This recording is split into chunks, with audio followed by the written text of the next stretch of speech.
আজকাল সকালেও চালু করে দিলি বল। ডান হাতে লাত কিনছিস কোনো দিন? তুই নিতে উল্টো পাল্টা কথা।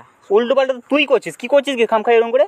আমি একটা কথা ভাজার প্রশ্ন বহুত ডিস্টার্ব করছে আমাকে। কি প্রশ্ন? দেখ বলি তাহলে তোকে, তুই তো জিনিস উত্তর দিতে পারবি না। শোন, বিষয়টা হচ্ছে এরকম, যখন একটা মানুষ জন্মগ্রহণ করে আলাদা আলাদা করে না একসাথে করে?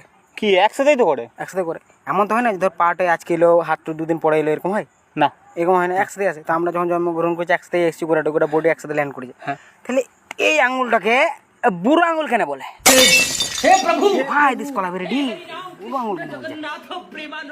আমার ঘরে ঠিকই বলতো বুঝলি, কি যে তোর সাথে মিশিস না, পাগল হয়ে যাবে। কি সব ভেবে বেড়া সারাদিন তো। ও আমি উল্টো পাল্টা কথা বলছি, আনসারটা দে। তাহলে এটা বুড়ো আঙুল কেন বলছে? এইটা কোনো লজিক আছে? ওর নাম বুড়ো আঙুল রে, এবার বল তোকে রোজ কেন বলে?